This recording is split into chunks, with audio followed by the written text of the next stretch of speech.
Sebagai materi praktik, mari kita bedah studi kasus perusahaan lokal perawatan kulit dan tubuh yang kita sebut PTCN. Berdiri pada tahun 2020 di Bandung, mereka merintis bisnis lewat penjualan kecil di Instagram. Lompatan besar terjadi pada awal 2023 saat dua produknya viral di media sosial. Kini, produk andalannya membentang dari serum pencerah hingga paket rutinitas dasar. Per Desember 2025, mereka memiliki 24 stok aktif dan 63 karyawan. Operasionalnya ditopang satu gudang utama dan dua penghubung mini di Surabaya serta Medan.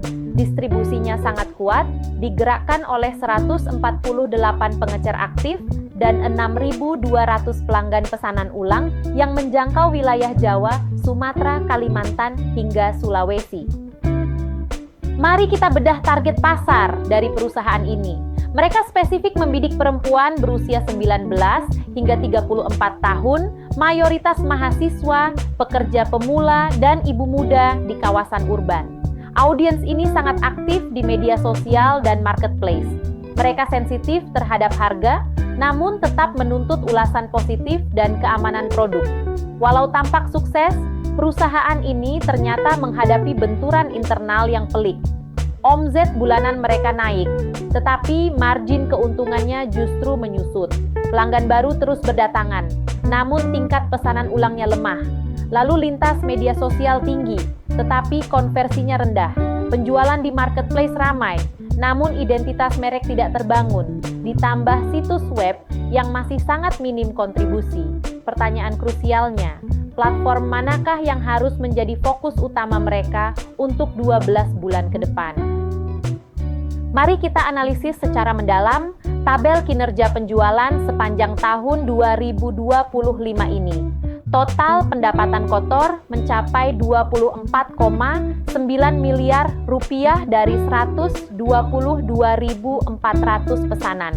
Secara kasat mata, Shopee memang menyumbang volume transaksi terbesar, yakni 11,2 miliar rupiah.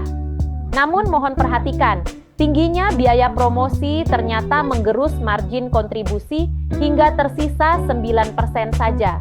TikTok bahkan mencatat margin terendah di angka 8%. Sekarang, mari kita bandingkan dengan performa saluran langsung.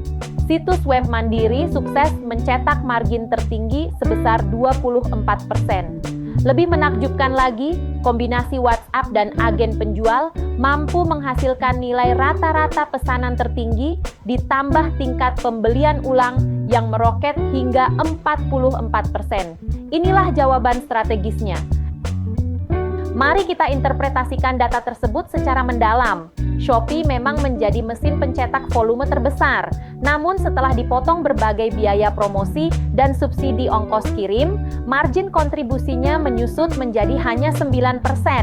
Serupa dengan itu, TikTok Shop memberikan exposure yang luar biasa, namun marginnya tipis dengan konversi rendah karena sangat bergantung pada momentum tren sesaat. Sebaliknya, Instagram dan WhatsApp menghadirkan kualitas pelanggan yang jauh lebih baik.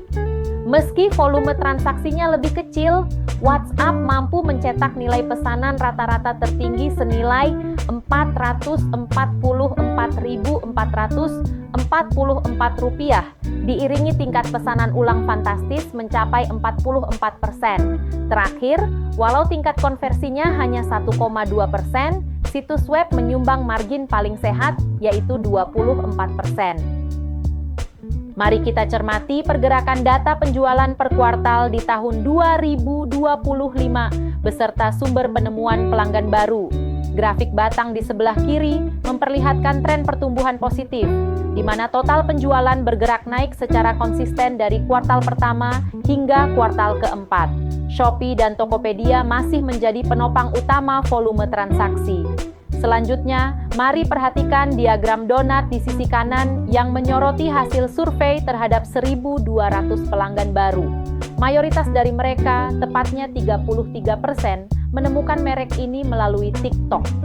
Posisi kedua ditempati pencarian Shopee sebesar 26%, disusul Instagram sebanyak 18%.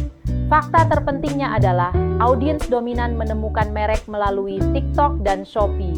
Namun transaksi akhirnya belum tentu ditutup pada saluran yang sama.